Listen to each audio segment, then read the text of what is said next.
ప్రభువైన యేసుక్రీస్తు యొక్క పరిశుద్ధమైన నామములో house of vision international ministries తరపున హృదయపూర్వకమైన వందనాలు తెలియజేస్తా ఉన్నా. జూన్ మాసం 5వ తారీఖు 2026 సంవత్సరం. ఈనాటి వాక్య ధ్యానం యెషయా గ్రంథం 53వ అధ్యాయం 5వ వచనం. మన అతిక్రమ క్రియలను బట్టి అతడు గాయపరచబడెను, మన దోషములను బట్టి నలుగగొట్టబడెను, మన సమాధానార్థమైన శిక్ష అతని మీద పడెను, అతడు పొందిన దెబ్బల చేత మనకు స్వస్థత కలుగుచున్నది. యెషయా గ్రంథం 53వ అధ్యాయం అత్యంత శక్తివంతమైన మెస్సియా ప్రవచనాలలో ఒకటి. క్రీస్తు ప్రభువారు జన్మించడానికి పూర్వం సుమారు 700 సంవత్సరాల ముందే ఆయన యొక్క శిలువ శ్రమలను యెషయా ప్రవక్త ద్వారా దేవుడు రాయించాడు. శిలువపై క్రీస్తు ప్రభు యొక్క మరణం, శ్రమ, ఆయన పొందిన శ్రమ అది ఒక ప్రమాదవశాత్తు జరిగింది కాదు, కానీ అది దేవుని యొక్క రక్షణ ప్రణాళికలో ఒక భాగమైంది. ఈ ఒక్క వచనములోనే 4 అద్భుతమైన ఆశీర్వాదాలు ఉన్నాయి: క్షమాపణ, విమోచన, సమాధానం, స్వస్థత. ఈ 4 ఆశీర్వాదాలు కూడా ఈ ఒక్క వచనంలో మనం చూడగలుగుతాం. మన అతిక్రమ క్రియలను బట్టి అతడు గాయపరచబడ్డాడు. మనం చేసిన పాపాలకు క్రీస్తు ప్రభువారు మూల్యం చెల్లించాడు. రోమీయులకు రాసిన పత్రిక 5వ అధ్యాయం 8వ వచనం. మనము పాపులమై ఉండగానే, మనం ఇంకనూ పాపులమై ఉండగా క్రీస్తు మన కొరకు చనిపోయాడు. ఆయన తన శరీరమందు మన పాపములను సిలువ మీద మోసను అని పేతురు రాసిన పత్రికలో కూడా మనం చదువుతాం. గనుకనే క్రీస్తు యేసు ప్రభు దగ్గరికి వచ్చినప్పుడు క్షమాపణ దొరుకుతుంది. క్రీస్తు ప్రభు దగ్గర ఏమి దొరుకుతుందంటే, ఈ లోకం ఎక్కడా కూడా ఇవ్వనిది దొరకనిది క్షమాపణ. అది క్రీస్తు ప్రభు దగ్గర మనకి పొందుతుంది. మన జీవితంలో గత వైఫల్యాలు మన భవిష్యత్తును నిర్ణయించలేవు. ఎందుకంటే ప్రభు దగ్గరకు వచ్చినప్పుడు క్షమాపణతో ప్రభు ముందు సాగిలపడినప్పుడు మన పాప భారాన్ని ప్రభు తొలగించి వేయగలిగిన దేవుడు ఆయన. మన అతిక్రమాలే కొరకే ఆయన గాయపరచబడ్డాడు. యేసుక్రీస్తు ప్రభు మనల్ని ఎంతగా ప్రేమిస్తున్నాడో సిలువ మనకు చూపిస్తా ఉంది. ఈ 53వ అధ్యాయం 5వ వచనంలో 4 సార్లు మన అనే పదం కనిపిస్తూ ఉంటుంది. మన అతిక్రమాలు, మన దోషాలు, మన సమాధానం, మన స్వస్థత. కానీ బాధ అనుభవించింది యేసుక్రీస్తు ప్రభు. మనకి విడుదల కలగడం కొరకు, మన అతిక్రమాల నుంచి విడుదల పొందడం కొరకు, మన దోషాలు క్షమించబడ్డం, మనకి సమాధానం ఇవ్వడం కొరకు, మనకి స్వస్థత కలగడం కొరకు క్రీస్తు ప్రభు బాధపడ్డాడు. క్రీస్తు ప్రభు ఆయన శ్రమ అనుభవించాడు. ఇది ప్రేమ, ఒక వ్యక్తి చూపించే ప్రేమ అత్యున్నతమైన వ్యక్తీకరణ. ఇది సిలువలో మన పాపం ఎంత భయంకరమైందో కనిపిస్తా ఉంది. ఈ రోజున లోకం పాపాన్ని చిన్న విషయంగా చూపిస్తా ఉంది. ఏం పర్లేదు, పాపం చిన్నదే కదా, చిన్న అబద్ధం, చిన్న మోసకరమైన మాటలు, దేవునికి వ్యతిరేకమైన ఆలోచన, ఇవి చిన్నవే కదా అని లోకం మనకు చూపిస్తుంది.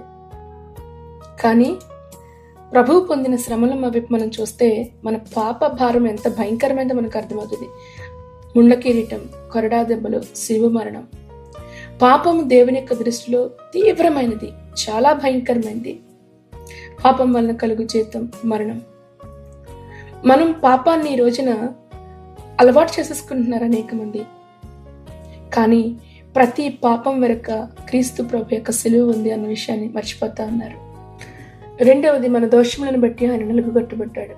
నలుగుగొట్టబడిను అంటే క్రష్ చేయడం.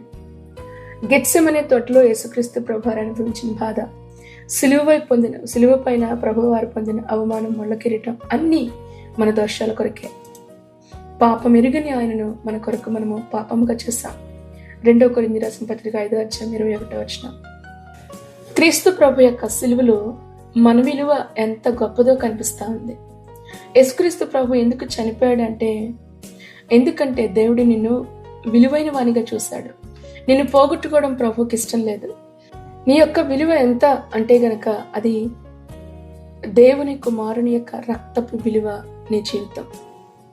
మొదటి పేతురు పత్రికలో ఈ విషయాన్ని పేతురు మనకు రాస్తాడు. 1వ అధ్యాయం 18వ వచనంలో, వెండి బంగారముల చేత కాదు మనం విమోచించబడింది, క్రీస్తు ప్రభు యొక్క అమూల్యమైన రక్తంతో మనం విమోచించబడ్డామని.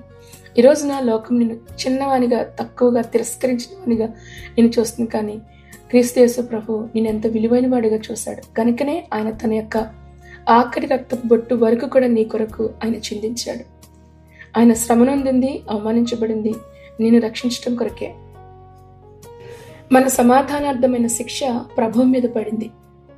మనం పాపముతో అవిధేయతతో దేవునితో మనకున్న సంబంధాన్ని విచ్ఛిన్నం మనం చేసేసుకున్నాం, దూరం అయిపోయాం. కానీ క్రీస్తు యేసు ప్రభు యొక్క శిలువ ద్వారా తిరిగి మనల్ని తండ్రితో మనల్ని సమాధానపరిచాడు క్రీస్తు యేసు ప్రభు. కొలసీలు రాసిన పత్రిక 1:20 శిలువ రక్తము చేత మనల్ని ఆయన సమాధానపరిచాడు. ఈ సమాధానం అనేది 3 రకాల సమాధానాలుగా మనం చూస్తాం. మొదటిది, దేవునితో సమాధానం పొందుకున్నాం. మునుపు మనము దూరస్థులం, శత్రువులుగా మనమున్నాం, దేవుని నుంచి దూరం అయిపోయాం వారం. క్రీస్తు శిలువ మనల్ని తిరిగి దేవునితో సమాధానపరచము. రెండవది, మన హృదయంలో మనసులలో సమాధానం. దేవుని యొక్క సమాధానం మీ హృదయాలను కాపాడును అని ఫిలిప్పీయుల రాసిన పత్రిక 4:7 మనకు సెలవిస్తూ ఉంటలేక హృదయంలో మనం గొప్ప సమాధానాన్ని మనం పొందుకున్నాం. పాప భారాన్ని తొలగించబడి సమాధానంతో మనమున్నాం. మూడవది, మన కుటుంబాల్లో సమాధానం. ఏ కుటుంబం అయితే క్రీస్తు రక్తం చేత కడగబడి ప్రేమతో అతకబడి ఉంటుందో అక్కడ దేవుని యొక్క ప్రేమ ఉంటుంది. ఈ రోజున ఈ వాక్యం వింటున్న మీరు మీ భయాలు ఏమైనా సరే ప్రభు పాదాల మీద ఉంచండి. ఆందోళన, క్షమించలేని తత్వం అవన్నీ కూడా ప్రభు ముందుంచినప్పుడు దేవుడు గొప్ప సమాధానాన్ని మీ హృదయంలో ఆయన కుమ్మరింపచేస్తాడు. క్రీస్తు యేసు ప్రభు యొక్క శిలువలో జరిగింది దేవుని యొక్క న్యాయం, కృప రెండు కలుసుకున్నాయి. దేవుడు ప్రేమ కలిగిన దేవుడు, అదే సమయంలో ఆయన న్యాయవంతుడు కూడా. పాపాన్ని క్షమించకుండా విడిచిపెట్టాడు ఆయన. పాపాన్ని క్షమించాలి, న్యాయం నెరవేర్చబడాలి, పాపి రక్షించబడాలి. ఈ రెండు కూడా సిలువలో జరిగినాయి. సిలువ అనేది దేవుని యొక్క ప్రేమ మాత్రమే కాదు, దేవుని న్యాయానికి కూడా చిహ్నంగా మనకు కనిపిస్తోంది. మన స్థానంలో ప్రభు చనిపోయారు. మనకు రావాల్సిన శిక్ష ప్రభు పొందుకున్నాడు. మనము పొందవలసిన గాయాలు ప్రభు పొందారు. మనకు రావాల్సిన మరణం ప్రభుకు వచ్చింది. కనుకనే ఆయన సిలువను, మరణాన్ని ఆయన అనుభవించారు. పాపం ఎరుగని ఆయన మన కొరకు పాపంగా మనం చేస్తాం. క్రైస్తవ జీవితం అంటే ఏంటో తెలుసా? యేసుక్రీస్తు ప్రభు నీ స్థానంలో నిలబడ్డాడు అనే సత్యాన్ని ప్రతిరోజు గుర్తు చేసుకోవటమే క్రైస్తవ జీవితం అంటే. యేసుక్రీస్తు ప్రభు నా స్థానంలో ఆయన మరణించాడు అని గుర్తెరగగలగాలి. ప్రతిరోజు మనం జ్ఞాపకం చేసుకోగలగాలి. క్రీస్తు ప్రభు కేవలం మన కోసం చనిపోలేదు, మనకి కొత్త జీవితాన్ని ఇవ్వడానికి ఆయన చనిపోయాడు. ఆయన మన కొరకు చనిపోయాడు కనుక మనం ఇంకా పాపంలో జీవిందామా? ఆయన మన కొరకు తన రక్తాన్ని చిందించాడు కనుక ఇంకా మన ఇష్టానుసారంగా మనం బ్రతుకుదామా? పాపం ఎంత భయంకరమైందో చూపించేదే సిలువ యాగం. దేవుని యొక్క ప్రేమ ఎంత లోతైందో చూపించేదే సిలువ మరణం. క్రీస్తు యేసు ప్రభు యొక్క సిలువ మన విలువను తెలియజేస్తా ఉంది. మనం ఎంత విలువైన వారమో. క్రీస్తు ప్రభు యొక్క సిలువ నిన్ను పరిశుద్ధమైన జీవితం జీవించడానికి నేను పిలుస్తా ఉంది. సిలువను చూసినప్పుడు అలా మనం చెప్పుకోగలగాలి, ఆ గాయాలు నా కొరకే, ఆ దెబ్బలు నా కొరకే, ఆ శిక్ష నా కొరకే, ఇంత ప్రేమ చూపించింది నా కొరకే. ప్రభుని స్థానంలో ఆయన నిలబడ్డాడు. ఇక జీవించేది మీ కొరకు కాక ప్రభు కొరకు జీవించగలగాలి. ఈ రోజున ఇంకా అనేక మంది క్రీస్తు ప్రభు యొక్క సిలువ దగ్గరికి రాలేకపోతా ఉన్నారు. ఆయన సిలువలో 2 చేతులు చాచారు. అందరూ కూడా ఆయన దగ్గరకు రావాలనేసే, కానీ చాలా మంది రాలేకపోతున్నారు. కారణం, పాపాన్ని ప్రేమిస్తున్నందువలన సిలువ ఎద్దుకు రాలేరు. చాలా మంది యేసుక్రీస్తు ప్రభు అంటే ఇష్టం, ఆయన మంచోడని తెలుసు, ఆయన గొప్పడని తెలుసు, కానీ ప్రభు దగ్గరికి రాలేరు. ఎందుకంటే ఆయన కంటే ఎక్కువగా వారు తమ పాపాన్ని ప్రేమిస్తా ఉన్నారు, దానిని విడిచిపెట్టలేకపోతా ఉన్నారు. యోహాను సువార్త 3:19 మనం చూస్తాం, వారి క్రియలు చెడ్డవైనందున వారు వెలుగు దగ్గరకు వారు రాలేరు, ఎందుకంటే వారు చీకటిని ప్రేమిస్తా ఉన్నారు. నీ రహస్య పాపాలు లేదా రాజీ పడిపోయిన నీ జీవితం, లోక ప్రేమ, ఇవన్నీ కూడా నిన్ను దేవుడి నుంచి దూరం చేస్తా ఉన్నాయి. పరిశుద్ధాత్మ యొక్క స్వరాన్ని నిర్లక్ష్యం చేయకండి. పరిశుద్ధాత్మ ఎప్పుడు కూడా సిలువ వైపుకి నడిపిస్తాడు. పాపమును గూర్చి, నీతిని గూర్చి లోకమును ఒప్పించును అని యోహాను సువార్త 16:8 మనం చదువుతాం. ఆయన స్వరం పదే పదే నువ్వు తిరస్కరిస్తూ ఉన్నావేమో, కారణం నీ హృదయం కఠినమైపోయిందేమో. విరిగిన కలిగిన హృదయాలతో సిలువ ఎద్దుకు రండి, మీ పాపాలను ఒప్పుకొనండి. విశ్వాసంతో రండి ప్రభు యొద్దకు. సంపూర్ణమైన సమర్పణతో ప్రభు దగ్గరికి రండి. ప్రభు యొక్క చిత్తానికి లోపడిన వారే ప్రతిరోజు కూడా సిలువను మోసుకుంటూ దేవుని వెంబడించాలని ప్రభు పిలుపునిస్తా ఉన్నాడు. ఈ వాక్యం ద్వారా ప్రభు మిమ్మల్ని అందరినీ దీవించి ఆశీర్వదించిన గాక. ప్రార్థన చేసుకుందాం. మహాపరిషుద్ధుడు సర్వోన్నతుడు అయిన తండ్రి, మీ పరిశుద్ధ నామాన్ని బట్టి నీకు వందనాలు. మీ లేఖన భాగాలలో ఉన్న నీ యొక్క సత్యమును వివరించుటకు దేవా నీ ఆత్మ సహాయం మీరు మాకు దయచేసినందుకు నీకు వందనాలు. ఇంకను అనేక మంది ప్రభా సిలువకు దూరస్తులుగా ఉన్నారు, జ్ఞాపకం చేసుకునండి. సిలువకు శత్రువులుగా ఉన్నారు నాయన.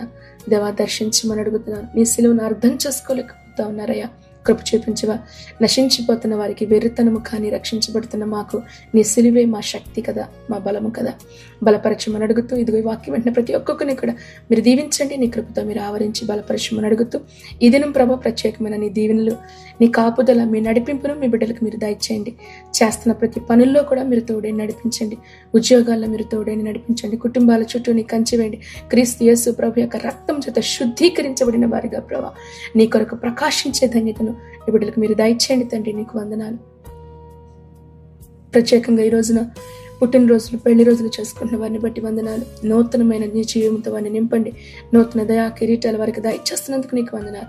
నీ మహిమ కలిగిన ఆత్మను వారిపైన మీరు కుమ్మరింపచేయండి. దేవానికి స్తుతులు చెల్లించుకుంటూ ఈ సమయంలో ప్రభా అనారోగ్యంతో వారిని దర్శించండి. మీరు ముట్టి స్వస్థపరచండి. వృద్ధుల్ని జ్ఞాపకం చేసుకునండి.